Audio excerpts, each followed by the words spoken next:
Hi, good morning. I am Shalamel Ijo, and I'm going to report about the relationship of ethics and religion. Stay tuned. The relationship between ethics and religion. To say that ethics and religion in the Philippines are intertwined in an understatement. The aforementioned case of Soledad Excretory is just one of many examples. It is easy to see the role of religion in various ethical issues, such as the current debates, highly controversial topics such as reproductive health, sex education, and same-sex marriage. Most people see this dispute as an invasion of religious values held by the majority of the Filipino community. In most cases, people tend to consider debates on issues like reproductive health, same-sex marriage, divorce, not so much as a discussion of public policies but as infringements of religious beliefs adhered to by the majority of the Philippine populace. They usually see ethics as an extension of religion. Hence, the common thinking that anything against religion is unethical. There is really nothing wrong with equating ethics and religion. India, Middle East, Asia, Philippines, religion is a path to transcendence and a way of life. What gives rise to problematic issues is not so much the close relation between ethics and religion, but a person's or group's penchant to subject religion to an extremist interpretation. Extremism is the belief and support for ideas that are very far from what most people consider correct and reasonable, according to Merriam-Webster. Let's proceed to the explanation and examples. The relationship of ethics and religion is ethics is the extension of religion. Ang ethics, ito yung logical thinking kung paano tayo mag-isip sa isang bagay. Either it is good or bad. Kapag bad yung ginagawa natin, it is unethical. And kapag good naman, it is ethical. Sa religion, for example, for the Roman Catholic, meron silang 10 commandments. Sa 10 commandments na yun, nakapaikot ang ethics. Kapag lahat ng yun, di ba, nakakabuti, lahat ng yun ay ethical.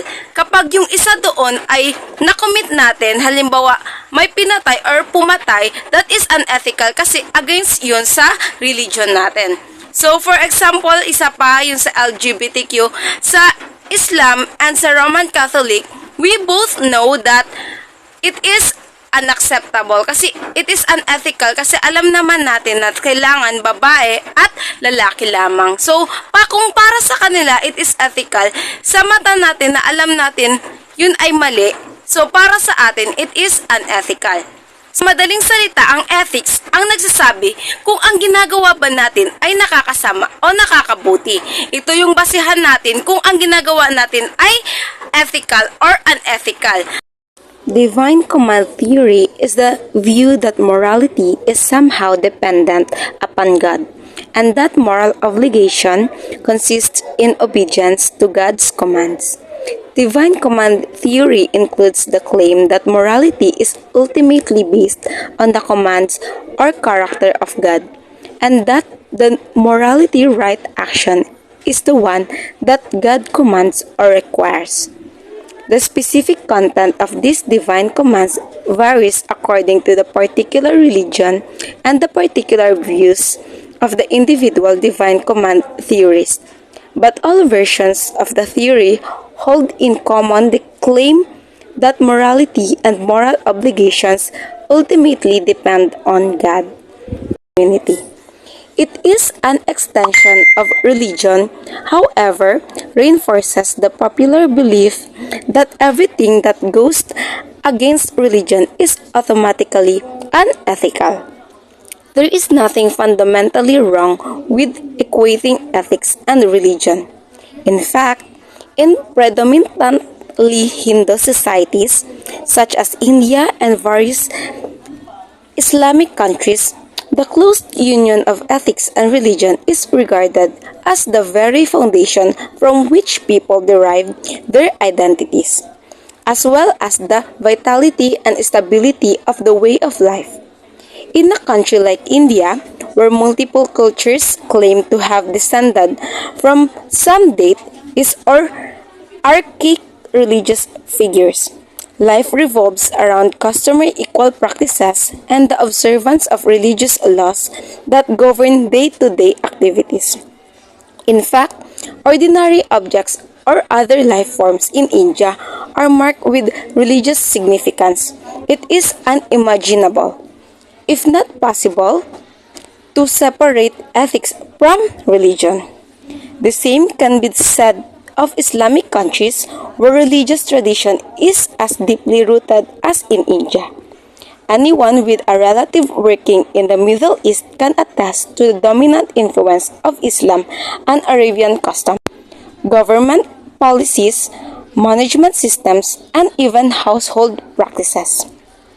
In fact, most Arab countries impose Islamic customs on all individuals in their territories, whether or not they are Muslims.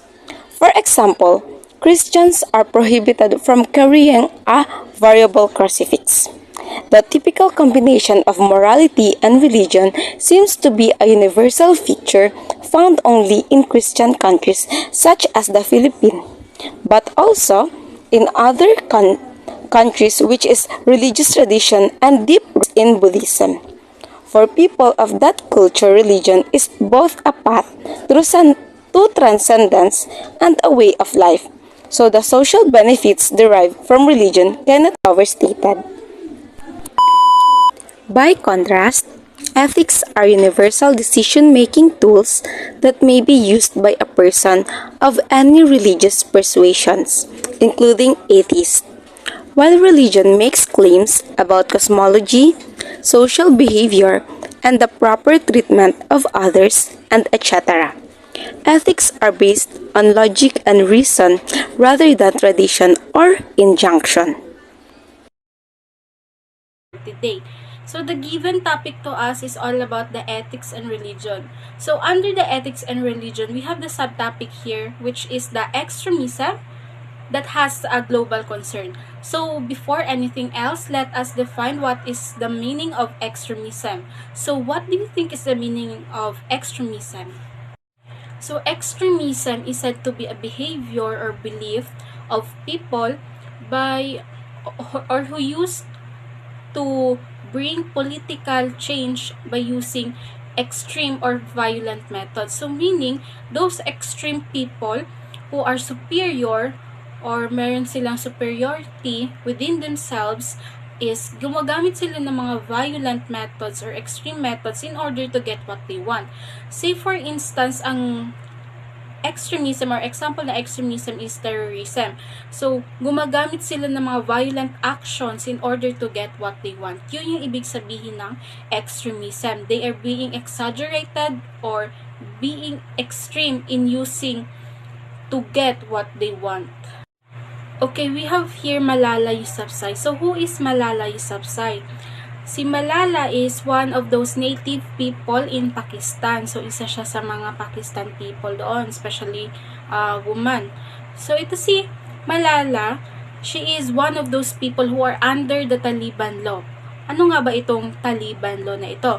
So, Taliban is a religious sect within the Islamic in Pakistan. So, itong Taliban is a law or religious law sa mga Islam dun sa Pakistan. Then this Taliban is or upholding and enforcing an excessively rigid interpretation of Islamic law. So meaning etong Taliban na ito hindi lang siya basta-basta law or hindi lang siya normal na mga law, kundi it is exaggerated law. Kumbaga masyado siyang OA or overacting na law. So for better understanding, we have here or I have here the facts about the Taliban. Okay, the following are the facts about the Taliban. So first here is Taliban sector prohibits the listening to music. So bawal makinig yung mga under them, bawal makinig ng mga music. Next, there is watching TVs or movies, bawal sa kanila or bawal din sa people sa mga tao na nasasakupan nila. Next is bawal din sila while they are having a game or kung merong nangyayaring game like basketball or any games, bawal palakpak ang mga tao, kumbaga bawal sila mag-enjoy or bawal sila mag-celebrate na may nanalo sa mga naglalaro. And last there is bawal din silang ma-engage in a simple activity like kite flying, bawal yun sa kanila. So imagine sa mga rules pa lang na yun is nakakasakal na talaga doon sa mga tao, especially doon sa mga bata or doon sa mga sports na tao na gusto maglaro. Next is they have also a set of restriction exclusive for women. So akala natin bawat tao sa kanila or sa people na nasasakupan nila is rules lang na simple, but meron din palang mas excessive na rule, especially sa woman. So ibig sabihin, kung mayroong restriction sa mga kababaihan doon sa kanila, nakakaranas ng severe or ng sobrang pag-atake sa mga kababaihan kasi nga nag-impose sila or yung Taliban sector imposed rules or restrictions against women. So kumbaga meron na rin yung time na yung nagkakaroon na ng violence against women. So ano nga ba yung mga restrictions about sa kababaihan before? So una na doon is yung application of cosmetics. So makeups, necklaces, earrings, or other types of cosmetics, hindi pwede magsuot ang mga kababaihan. So imagine, nakakasakal talaga yun para sa mga kababaihan. Next, there is, aside sa bawal mag-apply ng mga cosmetics sa katawan ng mga kababaihan, isa rin doon ay ang suot ng heels for the woman. So as you can see, wala talagang freedom ang kababaihan yun. And it was stated that, or it was said that, if ever may nag-abide doon sa mga rules na inimpose ng Taliban sector sa mga kababaihan, siguraduhin mo or you need to prepare yourself for some consequences. Hindi lang siya simpleng consequences kasi may possibility na hindi ka tanggapin sa college doon sa Pakistan if you abide the law that has been imposed by the Taliban sector. Now that we already know about the facts about the Taliban sector, or it is the religious sector of the Taliban, let's now go further for Malala. Let's now know who is Malala. So ito si Malala, sabi ko nga kanina, isa siyang native Pakistani under the Taliban law or the Taliban sector. So isa siya sa mga kababaihan na under sa Taliban sector. So si Malala, she was really against dito sa Taliban law kasi nga mostly ang ini-impose nitong Taliban sector is about kababaihan. So nagkaroon to ng protest si Malala against sa woman. Kumbaga, ang advocacy niya is to voice out about the rights of the children, especially for women. Okay, knowing Malala kasi nga 'di ba, isa siya sa mga kababaihan that is under the control of Taliban sector. She became vocal against Taliban's restraint on women's education. So, nagiging vocal siya kung anong gusto niya sabihin against the Taliban's restraint. Sinasabi niya yung mga sa loobin niya, kung ano yung mga ayaw niya, which is ayaw naman talaga niya. Hindi lang siya yung may ayaw sa Taliban's restraint against women education, but also lahat ng kababaihan kasi iniisip nila or alam nila na sobra-sobra na yung laws na inimpose ng mga Taliban sector. So itong si Malala, even though she was a fierce and passionate advocator against the rights of children and women, pinagpatuloy niya pa rin yung mga bagay na alam niya makakapagbagaan ng mga kalooban nila, especially ng mga kababaihan. Kasi ito si Malala, social sectors is very strict sila to imposing Taliban or laws against women. So since aware yung Taliban sector na nagkakaroon ng protest itong si Malala, one day may inutusan silang tao, a man, inutusan nila itong lalaki na barilin si Malala, which is natamaan siya at least 3 times on her head. But luckily, sa 3 bala na pumasok sa ulo niya, she still survived. And after that incident, hindi tumigil si Malala, but instead, she continued to voice out what they want to she continued to voice out what she really want to voice. Kasi nga, alam niya sa sarili na siya lang yung makakatulong sa mga kapwa niya kababaihan para mapatigil yung mga laws against women. So, yung dedication and sacrifices ni Malala against sa pag-voice out niya ng mga karapatan ng kababaihan and the oppression of the children, nagbigay ng karangalan yun sa kanya. And in 2014, naka-receive siya ng isa sa mga prestigious awards, which is yung Nobel Peace Prize. So, isa siya sa mga youngest, kasi nga bata pa ito si Malala. So, isa siya sa mga youngest advocator na nakatanggap ng prestigious Nobel Peace Prize. So, yun si Malala. Okay, to proceed. The harrowing experiences of women and children suffer under the Taliban rule in Pakistan are reasons why some thinkers doubt the viability of considering religion as ethical norm.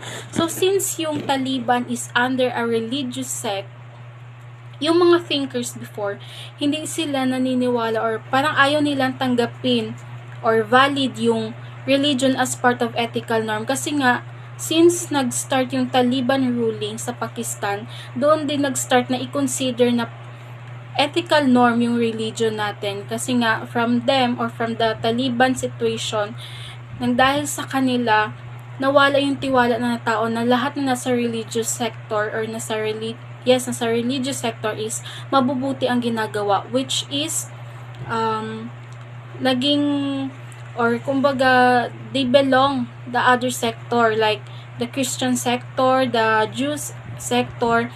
Kumbaga lahat ng mga under sa religion na yon is they are not considering, or those thinkers are not considering religion as part of ethical norms. Kasi kung sino pa yung nasa religious sector, sila pa yung mga gumagawa ng mali or ng extreme methods, which is yung because of Taliban, they brought reasons bakit nagkakaroon ng global concern about religion and the ethical norms. So, dapat itong mga thinkers na to, but I think itong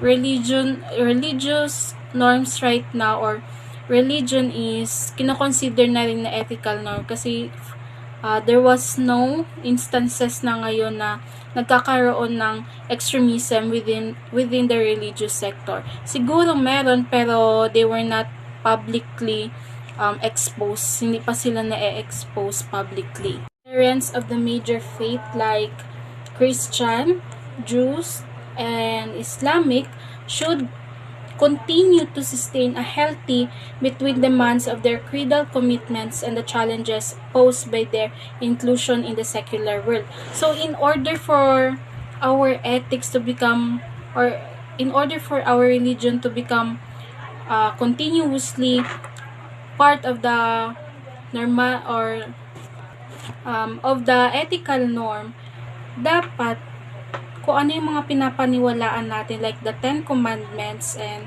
other commandments of other sectors or religion sector, dapat i-continue natin yun to positively, or dapat gawa natin yun siya ng magagandang gawain in order for our religion to become continuously ethical norm, or magiging part siya ng ethical norm. Dapat, which is, or kung sino yung mga nasa religious sector, kailangan nilang panatilihin yung mga creedal commitments or yung demands sa creedal commitments, which is yung mga, just like for instance sa Christians is yung 10 Commandments. Kung ano yung nakasabi sa 10 Commandments, dapat ginagawa natin yon, or we continuously do it in order for our religion to become normal, or part of ethical norms. And we should not let evil to surpass kung ano yung mga nakasanayan or mga positive na gawain na dapat ginagawa ng isang relihiyosong sect. Additionally, we should not let another Taliban ruling, hindi dapat natin pabayaan na magkaroon na naman ng another Taliban ruling sa religious sector natin, kasi because of those ruling or the Taliban ruling, nagkaroon ng extremism, which is nagumagamit na ng mga violence against women or against people, especially sa mga children, ng nagkakaroon na or ginagamitan ng mga violence actions na yon in order to gain what they want. So dapat we should not let anymore na magkaroon pa ng mga another Taliban ruling or another rules or laws na ginagamitan ng mga extreme methods, or the one that we called extremism. So dapat hanggang doon na lang yon, and we don't let everything na magkaroon na naman ng overlap or lapses between the religion and other religion. Okay, lastly, we have here Thomas Aquinas. So who is Thomas Aquinas? Thomas Aquinas is a Catholic philosopher. So si Thomas Aquinas, he taught us that religion and secular life is not mutually exclusive. So meaning, yung religion life natin and secular life natin, life natin is not mutually exclusive. Kumbaga, it is not exclusive to each other. But itong secular life daw and religion ng tao is very accommodating ito siya, hindi lang para sa sarili mo but also for the other people or the other religion. And Aquinas also said that each may belong to a different domain, or kumbaga tayo or yung iba is nasa ibang religion sila, but one does not have to return his or her back on one. Iba is nasa ibang religion sila, but one does not have to return his or her back on one in favor to other to attain human fulfillment. So it doesn't mean na nasa ibang sector yung ibang tao and nasa ibang sector ka rin. It doesn't mean na hindi ka na magbibigay ng respect to each other.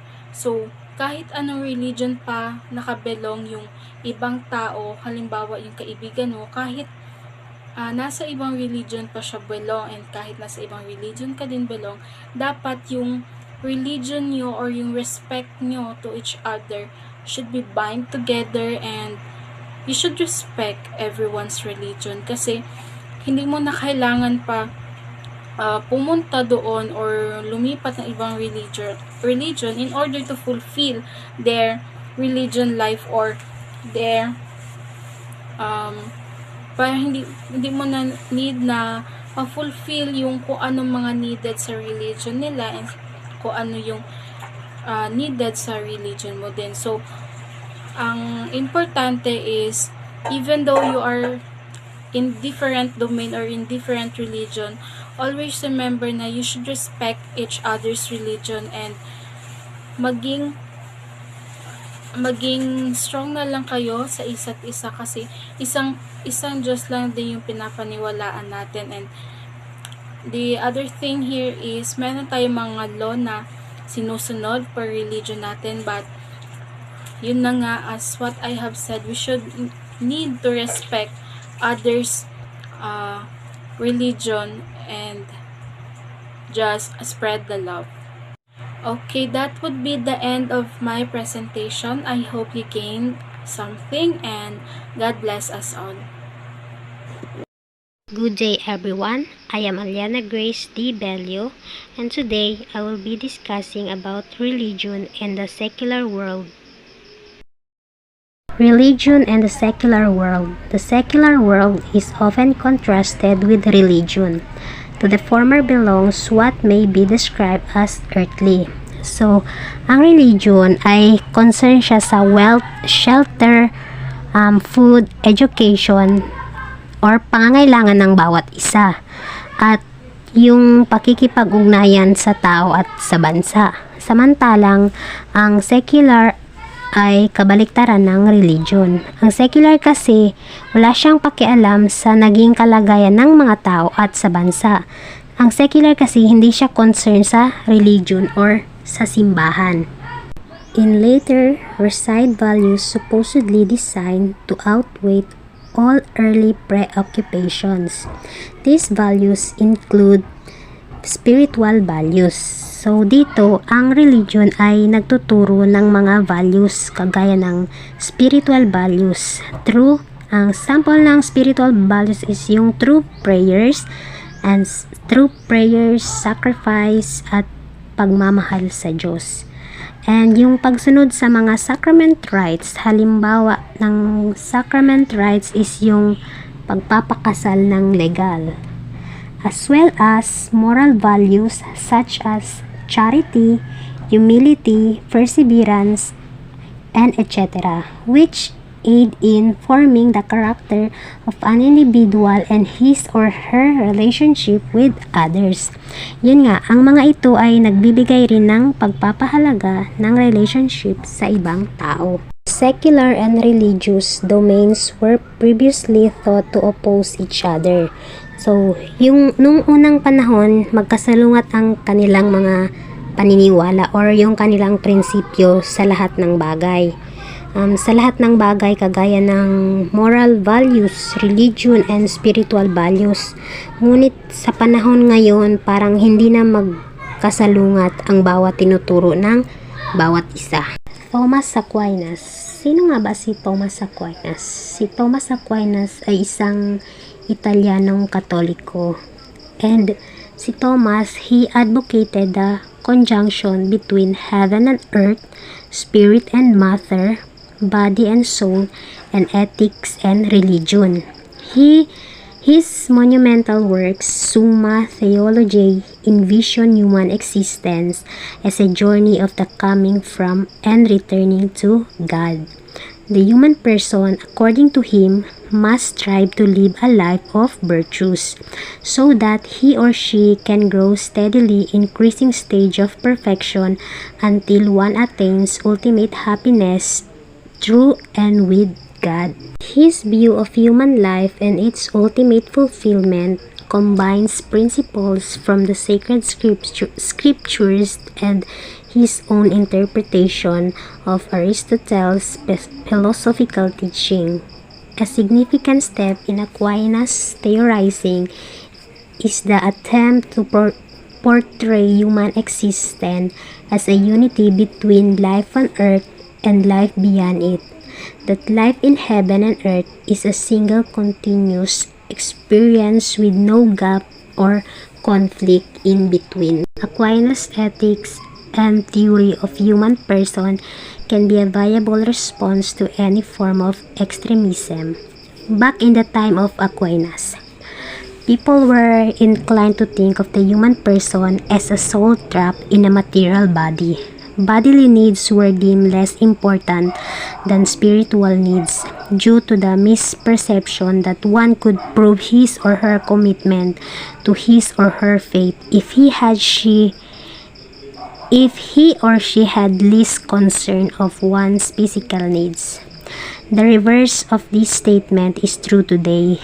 That is, greater priority given to bodily needs to the detriment sometimes of spiritual health. People see the urgency to pamper themselves in a spa or in a salon, visit the gym regularly, splurge on food and drinks and monitor their weight or sugar level, but they never feel the needs to check on how they are doing from within.